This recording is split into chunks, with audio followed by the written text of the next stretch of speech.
Hello everyone, नमस्कार सभी को। तो आज हम इलेक्ट्रिक फील्ड की स्टडी के कड़ी में उसी सीक्वेंस में हम आज क्या देखने जा रहे हैं, इलेक्ट्रिक फील्ड लाइंस। ठीक है, कुछ सुना सुना नाम लग रहा है ना कि ये मैग्नेटिक फील्ड लाइंस आपने सुना है, मैग्नेटिक फील्ड लाइंस के बारे में पढ़ा है कि नहीं? कुछ प्रॉपर्टीज़ पढ़ा है 10th क्लास में, है कुछ याद आ रहा है? वो प्रॉपर्टीज़ क्या थी? यही था ना, magnetic field line, a magnetic field line, a close smooth curve. Close कह रहे हैं, क्लोज स्मूथ कर्व यानी पूरा क्लोज बनाते। Relative closeness of magnetic field lines, जहाँ पर लाइंस बहुत डेंसर होती हैं वहाँ मैग्नेटिक फील्ड क्या होता है? स्ट्रांग होता है। यही था।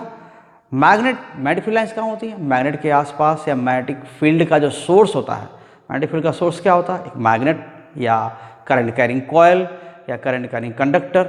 इसके चारों ओर आप मैग्नेटिक फील्ड लाइंस क्या करते हैं? ड्रॉ करते हैं। तो जहाँ लाइंस डेंसर होती हैं, बहुत पास पास होती हैं, वहाँ फील्ड क्या होता है? स्ट्रांगर होता है। So this is magnetic field lines are what? they are used to represent magnetic field. So this is pictorial representation of magnetic field. And here sentence is written already. It is written for electric field used for pictorial mapping of electric field due to a charge configuration. तो magnetic field lines के लिए तो वही use करते थे कि क्या configuration है, मैग्नेटिक फील्ड लाइंस का कन्फिगरेशन क्या बताता है, कहाँ लाइंस डेंसर हैं। फिगर देख करके, लाइंस की डेंसिटी देख करके बताते थे लाइंस जहाँ पास पास हैं वहाँ मैग्नेटिक फील्ड स्ट्रांग है, जहाँ दूर दूर है वहाँ क्या है? फील्ड वीक है। ठीक। और generally tangent drawn to magnetic field line at any of its points gives the direction of magnetic field at that point. So same thing, same pattern is used here in the case of electric field line. So this idea of representing field, idea of pictorially representing field, we have to use electric field lines as we have done in the case of magnetic field. So let us see electric field lines are what, and what is origin for this idea. Okay, so and direction is associated with this electric field line or magnetic field line. So we will talk about electric field lines only. Also leave the magnetic field lines.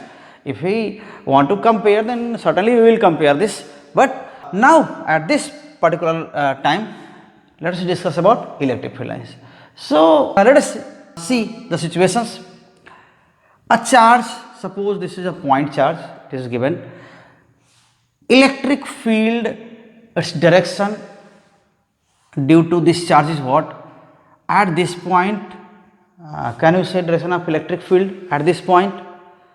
So what is needed to find out direction here? Certainly a test charge. So when a test charge is always positive, it is taken always positive conventionally. So if test charge is placed here, this is source charge, a charge given is source charge. To test its field, certainly we need a test charge. So a test charge is brought from large distance to this point. Can you imagine the direction of force? This is positive charge, test charge is positive, certainly this will point away from the charge. Okay, so this is what, suppose this is electric field vector, this is electric field. So draw this line segment or draw this arrow such that its length represents magnitude also, direction is there already. So magnitude is represented by length, then this will be electric field vector. So if same charge is brought at this point at the same distance, then certainly electric field will be here. This is electric field vector, length what is here, that will be this length, and suppose at the same distance a charge is brought here and this is here. We are observing electric field at these points, okay, P1, P2, P3, so that. So these points are at equal distance from the charge. Now let us go to this point in the same radial direction. ठीक है, जो ऐसे away direction में है, इसी direction में एक और पॉइंट हम सोच लेते हैं, ठीक है ना। ये हम मान लेते हैं ये पॉइंट R1, यहाँ पॉइंट क्या है R2, ये पॉइंट क्या है R3, ठीक है, ऐसा पॉइंट मान लें। In comparison to distance of P1, R1 will be at larger distance, so certainly your field will be smaller. This is the way in which we can imagine an electric field line which will show the direction of electric field. So यहाँ पर क्या कर सकते हैं, वैसा ही यहाँ पर सोच लें, वही डिस्टेंस, तो यहाँ इलेक्ट्रिक फील्ड वेक्टर कितना बड़ा होगा, ऐसे होगा, यहाँ पर भी होगा, यहाँ पर भी इलेक्ट्रिक फील्ड वेक्टर ऐसा ही होगा। और यहाँ पर आ जाते हैं, सो और डिस्टेंस बड़ी हो गई, इलेक्ट्रिक फील्ड वेक्टर कैसा होगा, और छोटा होगा। यहाँ पर आ जाते हैं, इलेक्ट्रिक फील्ड वेक्टर और छोटा होगा, ठीक है, इलेक्ट्रिक फील्ड वेक्टर और ऐसे छोटा होगा। तो यहीं से हम थोड़ा सोचना शुरू कर देते हैं कि ये जो लेंथ्स हैं, ये मैग्नीट्यूड्स हैं, ये लेंथ यहाँ के इलेक्ट्रिक फील्ड मैग्नीट्यूड को शो कर रहा है, ये वाली लेंथ यहाँ के इलेक्ट्रिक फील्ड मैग्नीट्यूड को शो कर रहा है, ये वाली लेंथ यहाँ के इलेक्ट्रिक फील्ड मैग्नीट्यूड को शो कर रहा है, ठीक है ना। S1, S2, S3। तो एक चीज इस तरह हम देखते हैं कि इलेक्ट्रिक फील्ड एक वेक्टर क्वांटिटी है, उसको अगर वेक्टर फॉर्म में दिखाएं तो लेंथ ऑफ वेक्टर क्या होगा, मैग्नीट्यूड शो करेगा, ये तय है। लेकिन एक डायरेक्शन जो देख रहे हैं कि जब ये अगर रेडियल डायरेक्शन में जा रहे हैं, okay, I am going away from the charge in radial direction, so certainly field is in the same direction. So if we join all these vectors, or if we draw a line along the same direction, this radial line will have all vectors along it. So this is electric field line. So concept of or idea of electric field line starts from here, कि अगर आपने एक ऐसी direction, एक ऐसी line show कर लिया जहां मैग्नीट्यूड को भूल जाइए, ओके, मैग्नीट्यूड के बारे में ना सोचिए, एक ऐसी लाइन सोचिए इलेक्ट्रिक फील्ड में जो अपने हर पॉइंट पर इलेक्ट्रिक फील्ड की डायरेक्शन को शो करे। बस इतना अगर हम सोचते हैं तो ठीक है। मैग्नीट्यूड अभी मैग्नीट्यूड वाली चीज़ छोड़ देते हैं, तो लाइन वही चीज़ शो करती है, हर पॉइंट पर फील्ड की डायरेक्शन शो करती है। So this will be electric field line, electric field line. तो अभी अगर अगर चार्ज को यहाँ रखेंगे, टेस्ट चार्ज को यहाँ रखेंगे, यहाँ रखेंगे, यहाँ रखेंगे, तो हर बार ऐसे ही हर बार ऐसे ही फोर्स उस पर लगेगा, तो हर जगह ऐसे ही फील्ड की डायरेक्शन होगी। तो ये लाइन अपने हर पॉइंट पर ऐसे फील्ड की डायरेक्शन शो करेगी। ऐसे ही ये लाइन क्या करेगी, अपने हर पॉइंट पर फील्ड की डायरेक्शन ऐसे ही शो करेगी। अब हम फिर रिपीट कर रहे हैं इसको कि अब हम ये चीज़ नहीं इससे रिप्रेजेंट करने जा रहे हैं कि इलेक्ट्रिक फील्ड का मैग्नीट्यूड क्या है, क्योंकि इलेक्ट्रिक फील्ड जैसे दूर जाएंगे तो मैग्नीट्यूड तो कम होता जाएगा। बस हमें डायरेक्शन एक चीज़ है, डायरेक्शन रेडियल डायरेक्शन में यहाँ पर है और इस डायरेक्शन में ये हमको दिख रहा है। वैसे ही यहाँ आएंगे तो क्या होगा, यहाँ पर भी एक ऐसा लाइन ड्रॉ करिए जिसके हर पॉइंट पर इलेक्ट्रिक फील्ड लाइन के अलॉन्ग हो, तो वो इलेक्ट्रिक फील्ड लाइन बनता है। तो अगर पॉइंट चार्ज है तो ऐसा ही है, लेकिन क्या और कोई कॉम्बिनेशन है चार्जेस का, कोई सिस्टम चार्जेस का है, तो कोई ज़रूरी तो है नहीं कि ऐसा ही होगा, है ना। लाइंस या फोर्स क्या हो सकता है, अलग अलग पॉइंट पर डायरेक्शन भी अपनी चेंज कर सकता है, क्योंकि वो रिजल्टेंट फोर्स होगा। अगर दो चार्जेस हैं तो उनका कुछ और हो सकता है कि ये दो चार्ज हैं तो पॉइंट चार्ज हैं, सोर्स चार्ज हैं। और यहाँ पर क्या हो रहा है कि एक टेस्ट, ये दोनों अब सोर्स चार्ज है, एक टेस्ट चार्ज ले आएंगे, यहाँ ले आएंगे, तो निश्चित है कि ये वाला पास में है तो फोर्स ज़्यादा लगाएगा। अगर मैग्नीट्यूड दोनों का लगभग सेम है, मैग्नीट्यूड सेम है, तो टेस्ट चार्ज पर ये ज़्यादा फोर्स लगाएगा और ये क्या लगाएगा, ये थोड़ा सा ये कम फोर्स लगा सकता है। मान लेते हैं ये भी पॉजिटिव है, पॉजिटिव टेस्ट चार्ज तो पॉजिटिव है ही है, तो ये कम फोर्स लगा सकता है। तो रिजल्टेंट फोर्स कैसा होगा, रिजल्टेंट फोर्स देखिए क्या होगा, इस तरह का होगा, ठीक है। तो लाइन यहाँ पर इस पॉइंट पर क्या होगा, जो लाइन होगी ऐसी ऐसी इस तरह होगी कि फील्ड उस पर टेंजेंट ड्रा करे तो ऐसे दिखाए, क्योंकि फील्ड की डायरेक्शन फोर्स की डायरेक्शन में होगी। टेस्ट चार्ज पर किधर फोर्स लगता है उधर ही फील्ड की डायरेक्शन होती है, क्योंकि फील्ड की डायरेक्शन उसी से हम डिसाइड ही करते हैं। तो ऐसे में यहाँ पर क्या हुआ, ये एक पॉइंट चार्ज रखा हुआ, टेस्ट चार्ज ले आए और Q2 की वजह से इधर फोर्स, Q1 की वजह से इधर फोर्स, तो इन दोनों फोर्सेस का रिजल्टेंट क्या है, इधर है।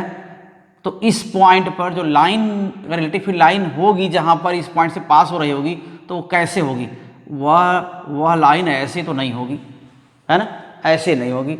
यह लाइन ऐसे तो नहीं होगी, है कि नहीं। यह लाइन कैसे होगी, ताकि इस पॉइंट पर वही फोर्स की डायरेक्शन या फील्ड की डायरेक्शन शो कर सके, ये वाला।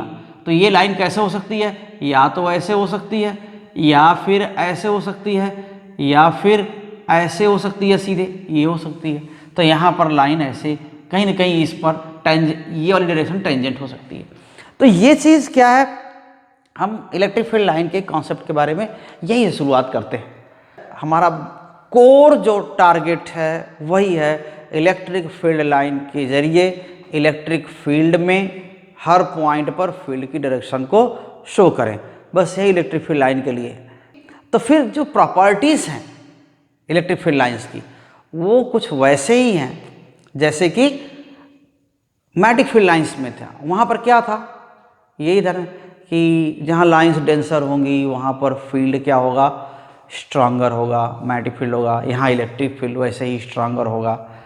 वहाँ पर लाइंस मैग्नेटिक फील्ड में ये नॉर्थ पोल से इमर्ज होती थी और साउथ पोल में इंटर होती है। यहाँ पर क्या है, यहाँ पर ऐसा कुछ नहीं है। यहाँ पर देख रहे हैं, अगर सिंगल चार्ज है, वहाँ मैग्नेट में तो हर जगह पोलैरिटी है, नॉर्थ साउथ पोल है, मे भी कोई करंट कैरिंग वायर है तो वहाँ तो पोल नहीं है, लेकिन अगर लूप है, कॉयल है, मैग्नेट है तो वहाँ पोल है। तो मैग्नेटिक फील्ड लाइन, यहाँ magnetic field line close loop बनाती है, लेकिन electric field line close loop नहीं बनाती है। एक ओर से जाती है तो उधर लौट के नहीं आती वापस, लेकिन मैग्नेटिक फील्ड लाइन ये करती है। मैग्नेटिक फील्ड लाइन के केस में आपने ऐसा देख लिया है कि मैग्नेटिक फील्ड लाइन अगर ये मैग्नेट है तो मैग्नेटिक फील्ड लाइन अगर इधर से निकलेगी तो इधर जा करके इसी में ऐसे वापस इसमें जरूर रिटर्न होगी। लेकिन इलेक्ट्रिक फील्ड लाइन अगर ऐसे जा रही है तो किसी भी हाल में किसी ओर से घूम के वापस नहीं आना है यहाँ पर।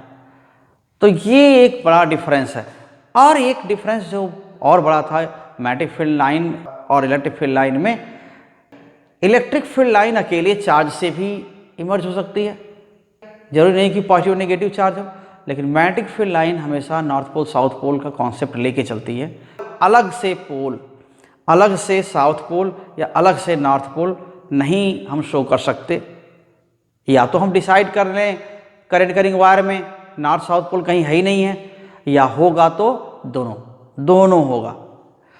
तो इलेक्ट्रिक फील्ड लाइंस में फिर एक सिमिलरिटी भी दोनों में है, मैग्नेटिक फील्ड लाइन में इलेक्ट्रिक फील्ड लाइन में, कि अगर दो लाइंस, चाहे इलेक्ट्रिक फील्ड लाइंस हो दो या मैग्नेटिक फील्ड लाइंस हो दो, है ना, कभी इंटरसेक्ट नहीं करती, कभी वो इंटरसेक्ट नहीं करती। तो यहाँ इंटरसेक्ट करेंगे तो दिक्कत क्या है, अभी क्या कर रहे थे, ये लाइंस क्या होती हैं, किसी चार्ज कन्फिगरेशन या मैग्नेटिक फील्ड कन्फिगरेशन का रिजल्टेंट फील्ड रिप्रेजेंट करती हैं।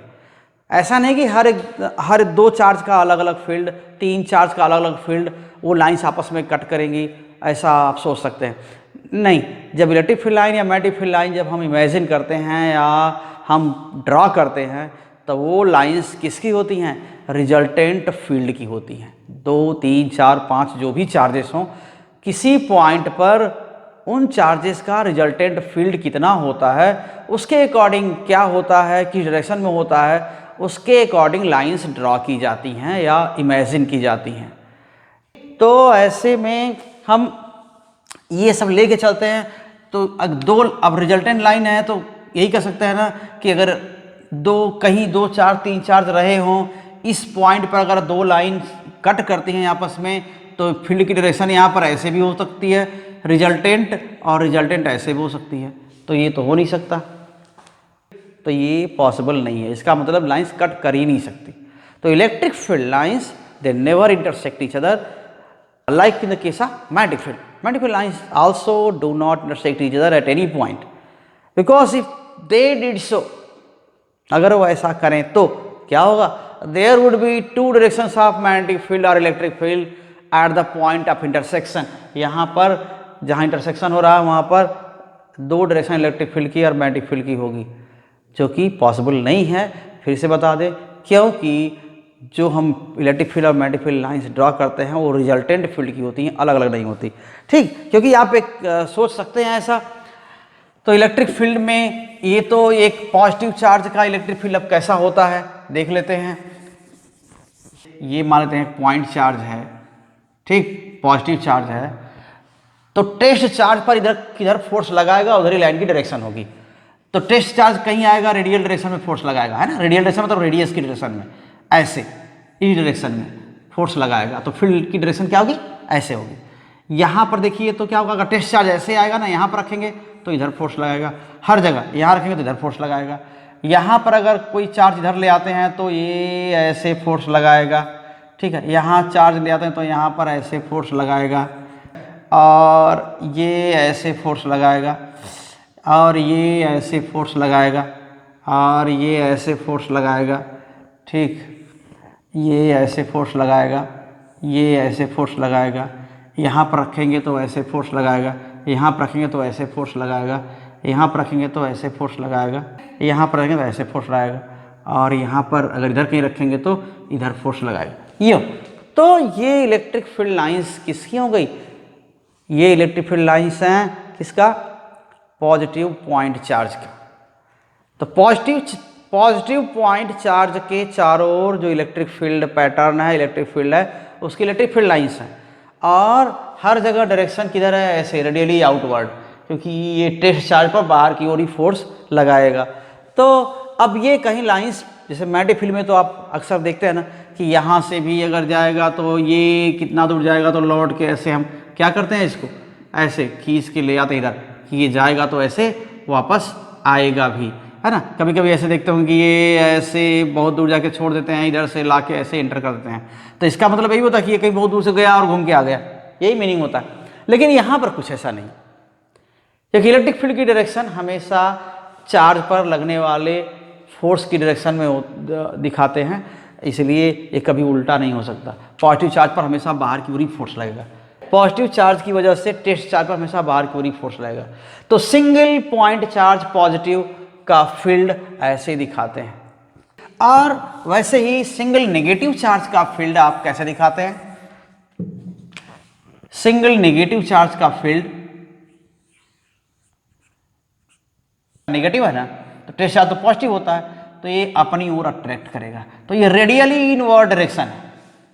तो ये लाइंस, अब क्या है कि एक चीज कंपेयर हमको करना है, यहाँ पर पॉइंट चार्जेस को ये भी पढ़ लेते हैं, ठीक है, बाद में कॉन्फ़िगरेशन देखा जाएगा।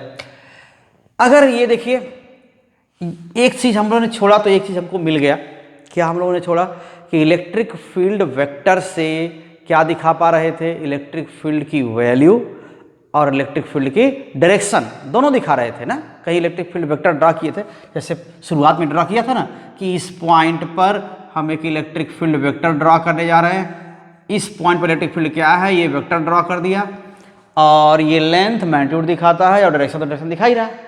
तो हमने एक चीज छोड़ करके इलेक्ट्रिक फील्ड वेक्टर को इलेक्ट्रिक फील्ड लाइन बना दिया।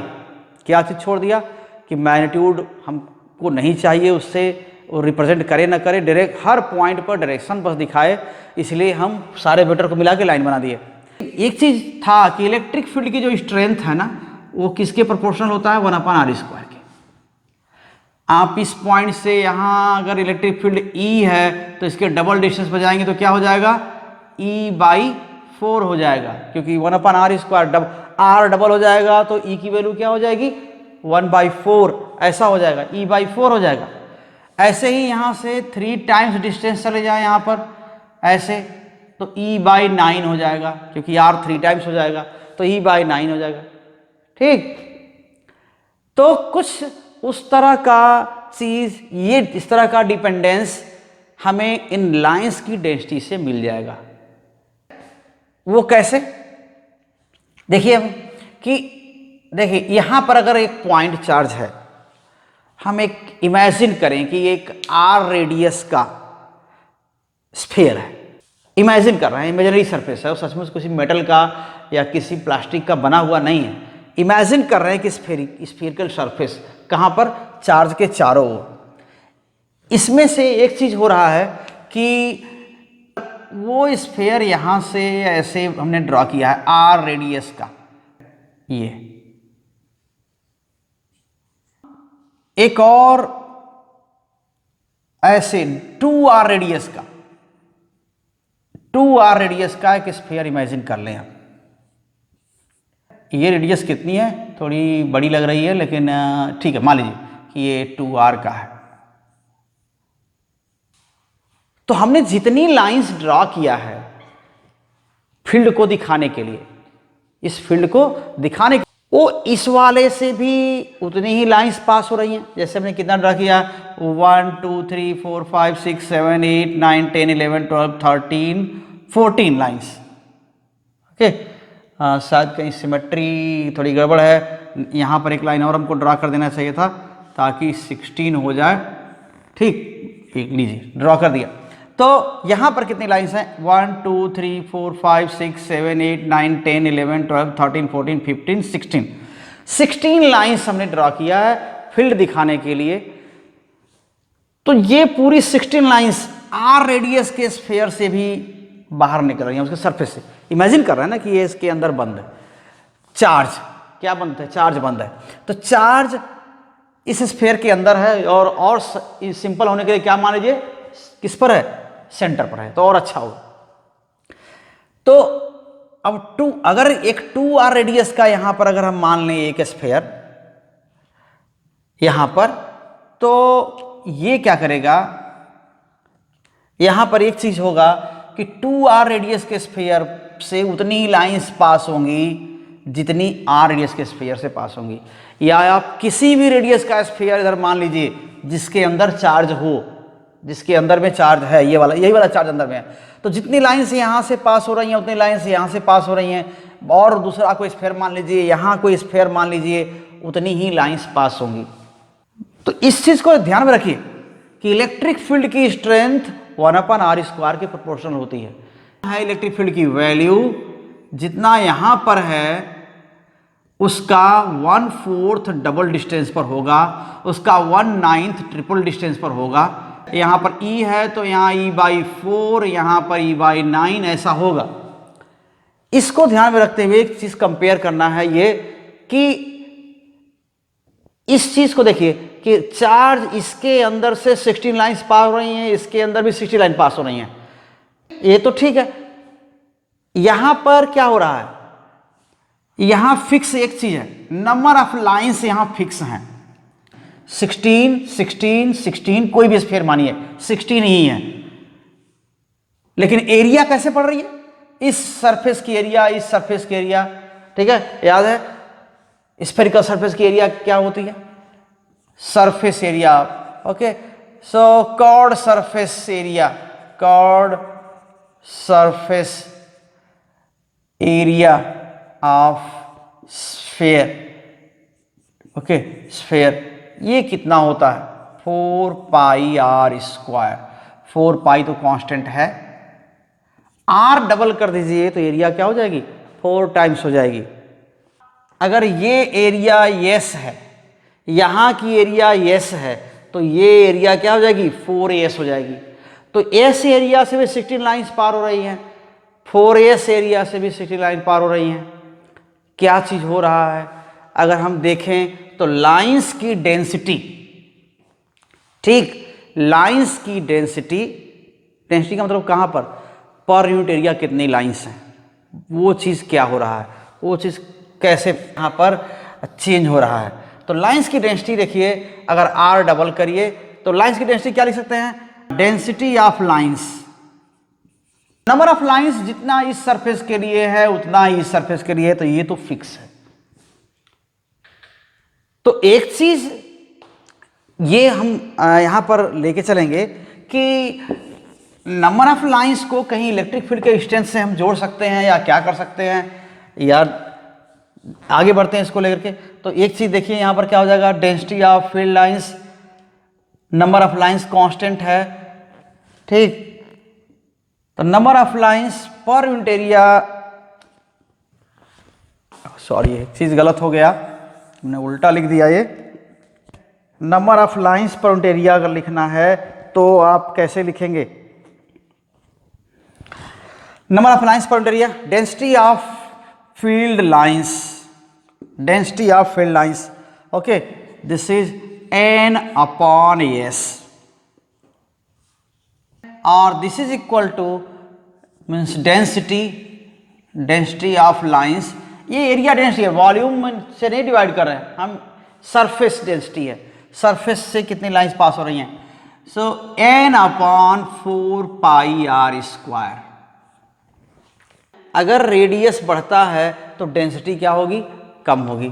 तो ये चीज तो कांस्टेंट है ना, अगर ये यहां n upon 4 pi r square, तो n अपॉन 4 पाई तो कांस्टेंट है ना, कह रहे हैं नंबर ऑफ लाइन 16 है, यहां भी 16 है, तो आर स्क्वायर, तो density of lines proportional to 1 upon r square लिख सकते हैं। ओके, शायद मार्जिन में ना आया आपके बोर्ड की पेरीफेरी में, तो थोड़ा सा ऐसे लिख देते हैं कि density of field lines, okay, this is proportional to 1 upon r square, ये भी। तो अब हम कुछ पहुंच रहे हैं वहां पर। इलेक्ट्रिक फील्ड का मैग्नीट्यूड चार्ज से डिस्टेंस बढ़ने पर क्या हो रहा है, 1 अपॉन आर स्क्वायर के अकॉर्डिंग क्या हो रहा है, डिक्रीज हो रहा है। डेंसिटी ऑफ फील्ड लाइंस, यानी देखिए यहां पर क्या हो जाएगा, यहां पर इतनी एरिया में, जितनी बड़ी ये एरिया है वहां 4 लाइंस हैं, तो यहां पर से अगर इतनी एरिया अगर लेके जाएंगे तो क्या होगा, इतनी बढ़िया एक ही लाइन होगी, ऐसा होगा, 1/4 हो जाएगा। तो ऐसे ही करें कि electric field line, density of lines क्या होगा, 1 अपॉन आर स्क्वायर के प्रोपोर्शनल है, और इलेक्ट्रिक फील्ड की वैल्यू भी 1 अपॉन आर स्क्वायर के प्रोपोर्शनल है। तो अब एक चीज मिल रहा है कि डायरेक्शन तो हम लाइन से दिखा दे रहे हैं, लाइंस की डेंसिटी से हम इलेक्ट्रिक फील्ड का मैग्नीट्यूड तो दिखा सकते हैं ना, रिलेट कर सकते हैं, उसको रिलेट कर सकते हैं। तो यहां पर यही काम किया गया है कि density of electric field lines जहां ज्यादा है वहां फील्ड भी स्ट्रांगर है कि देखिए density of field lines 1 upon r square के प्रोपोर्शनल है, और इलेक्ट्रिक फील्ड इंटेंसिटी भी क्या है, 1 अपॉन आर स्क्वायर के प्रोपोर्शनल है। तो कहीं ना कहीं डेंसिटी और electric field lines, electric field की वैल्यू हम दिखा सकते हैं कि दोनों प्रोपोर्शनल हैं। So this implies that magnitude of electric field is directly proportional to number of field, okay, density of field lines. This is very important relation and it is used many times in your syllabus. Okay, so this density you can compare electric field. One can represent same field with more number of lines. हम यही field को क्या कर सकते हैं, हम दिखा सकते हैं। कोई और होगा तो बहुत सारी और लाइन खींच देगा वही फील्ड को ड्रॉ करने के लिए, लेकिन एक चीज तो होगा, यहां पर भी डेंसिटी ऑफ लाइंस क्या होंगी, 1 अपॉन आर स्क्वायर प्रोपोर्शनल होंगी। हाँ, यहां पर लाइंस जो क्या थी, यहाँ n था, अगर डबल लाइंस और लाइंस बीच में भी ड्रॉ कर दें तो नंबर ऑफ लाइंस डबल हो जाएंगी, n डबल हो जाएगा, लेकिन रहेगा तो कांस्टेंट सारे सभी सरफेसेस के लिए। अगर double number of lines draw करें, फिर इसे सोचिए कि नंबर ऑफ लाइंस अगर आपने डबल कर दिया तो क्या हो गया, कोई बहुत अलग चीज तो नहीं हो गई। यहां पर यही ना होगा कि नंबर ऑफ लाइंस डबल कर दिया तो n डबल हो गया, n डबल हो गया, लेकिन डबल होकर के भी एक कांस्टेंट ही तो रहेगा ना। तो एक कांस्टेंट रहेगा तब भी n कांस्टेंट रहेगा, 4 पाई कांस्टेंट रहेगा, फिर भी डेंसिटी ऑफ लाइंस क्या होंगी, 1 अपॉन आर स्क्वायर के प्रोपोर्शनल होंगी। तो इलेक्ट्रिक फील्ड की वैल्यू नंबर ऑफ लाइंस के इक्वल नहीं लिखते, हाँ नंबर ऑफ लाइंस के प्रोपोर्शनल लिखते हैं। इसलिए यहाँ पर लिखा है कि इलेक्ट्रिक फील्ड लाइंस की डेंसिटी यानी per unit area number of field lines कहीं कहीं लिखा होता है कुछ बुक्स में कि इलेक्ट्रिक फील्ड वैल्यू के इक्वल होता है, ऐसा जरूरी नहीं है। तो number of field lines per unit area, यानी वही डेंसिटी लिखा हुआ है, डेंसिटी ऑफ फील्ड लाइंस का मतलब क्या है, number of field lines per unit area of the surface, किसके इक्वल है, किसके प्रोपोर्शनल है, इलेक्ट्रिक फील्ड की स्ट्रेंथ के प्रोपोर्शनल है, उसके इक्वल नहीं कहेंगे, प्रोपोर्शनल कहेंगे। तो इसी चीज को हम दिखाते हैं ऐसे, और भी तरीके हैं इसको सॉलिड एंगल से दिखा देना, ठीक है, सॉलिड एंगल के बारे में बात कर लेंगे, थोड़ा सा अभी चीज़ें कुछ इसमें जरूर रह गई हैं, थोड़ा वीडियो बड़ा हो जाएगा अगर ज़्यादा इसको आगे तक बढ़ाएंगे। तो फील्ड लाइंस, फिर भी हम ये चीज़ तो एक कंक्लूजन तक पहुंच गए कि फील्ड लाइंस क्या हैं, इस तरह हम इमेजिन कर सकते हैं। अब थोड़ा सा एक और वीडियो में हम बात करेंगे सॉलिड एंगल का थोड़ा कॉन्सेप्ट, उसके जरिए भी वही चीज़ है, वो अलग से मैथमेटिकली रिप्रेजेंट करने का एक तरीका है, बाकी जो आपको कॉन्सेप्चुअल चीज़ है वो यही है। तो इलेक्ट्रिक फील्ड लाइंस की प्रॉपर्टी थोड़ा 2-3 सेंटेंस हम इसको रिपीट कर लेते हैं, फिर से बात तो कर लिए हैं फिर, लेकिन क्या है ये इलेक्ट्रिक फील्ड लाइंस क्या है, they start from the surface of positive charge. एक से देखिए आप लग रहा, अगर ये पॉजिटिव चार्ज है तो लग रहा है इलेक्ट्रिक फील्ड लाइंस क्या हो रही हैं, यहीं से स्टार्ट हो रही हैं बाहर की ओर, तो ऐसे दिखाया हुआ है इलेक्ट्रिक फील्ड लाइंस यहाँ से स्टार्ट हो रही हैं, लौट के नहीं आ रही। तो पॉइंट चार्ज है तो कहाँ पर, they terminate at infinity. So in case of point charge electric field lines start from the surface and terminate at infinity, यानी वहाँ बजाय इन्फिनिटी बजाय खत्म होती है, यानी इन्फिनिटी तक, क्योंकि जो इलेक्ट्रिक फील्ड की वैल्यू है इन्फिनाइट डिस्टेंस तक कम होते होते जीरो नहीं हम मानते, लॉन्ग रेंज है उसका, बहुत दूर तक फील्ड को, भले निग्लेजिबल है लेकिन है, इलेक्ट्रिक फोर्स का रेंज क्या होता है, वो लॉन्ग रेंज फोर्स है। तो ऐसा है, लेकिन नेगेटिव, अगर एक ही सिंगल नेगेटिव चार्ज है तो उसकी जो फील्ड लाइंस हैं, in the case of negative point charge field lines start from infinity, start at infinity and they terminate on the surface of negative charge, negatively charge body. Okay, so ये property हो गई। अगला point क्या है, electric field line ये भी continuous है, break नहीं होगा, क्योंकि अगर ब्रेक होगा, अगर सोचिए कि अगर इलेक्ट्रिक फील्ड लाइन कोई ऐसा ड्रॉ किए हुए हैं आप, यहाँ पर कोई इलेक्ट्रिक फील्ड लाइन आपने ऐसा ड्रॉ कर लिया और ऐसे ब्रेक है ये, या ऐसा कोई सरफेस है, sorry electric field line curve है, किसी केस में होता है, तो अगर यहाँ ब्रेक है तो एक चीज़ क्या हो सकता है, आप यहाँ टेंजेंट ड्रॉ कर लेंगे तो फील्ड की डायरेक्शन शो करेगा, यहाँ टेंजेंट ड्रॉ कर लेंगे फील्ड की डायरेक्शन शो करेगा, और यहाँ पर टेंजेंट कैसे ड्रॉ करेंगे, यहाँ तो ऐसे भी ऐसे भी ऐसे भी इधर भी है कि नहीं, बहुत सारे टेंजेंट ड्रॉ हो सकते हैं जहाँ कटा हुआ है, तो फील्ड क्या होगा वहाँ पर डिफाइन नहीं कर सकते। इसका मतलब क्या हुआ, इलेक्ट्रिक फील्ड लाइन में कहीं ब्रेक नहीं होगा, कंटिन्यूअस लाइन होगी। So remember this thing, electric field line start from the surface of charge, positive charge, and terminate at infinity if charge is single point charge. If charge is negative charge, line start at infinity and terminate on the surface of negative charge. Okay, two electric field lines never intersect each other. If they did so, certainly there will be two directions of electric field at the point of intersection. This is not possible because electric field lines are resultant lines drawn for the system of charges or single charge। कोई भी हो, बहुत सारे charges हों तो भी field lines क्या होंगी, रिजल्टेंट फील्ड की लाइंस होंगी। वो किसी भी पॉइंट पे जो डायरेक्शन दिखाएगा ना, वो रिजल्टेंट फील्ड, सभी चार्जेस के वजह से जो रिजल्टेंट फील्ड बनता है ना सुपरपोजिशन के बाद, उस फील्ड की डायरेक्शन को दिखाएगा। इसलिए कभी भी एक सिंगल पॉइंट पर फील्ड की दो डायरेक्शन नहीं हो सकती, मीन्स किसी भी पॉइंट पर दो इलेक्ट्रिक फील्ड लाइंस इंटरसेक्ट नहीं कर सकती। तो ये तय।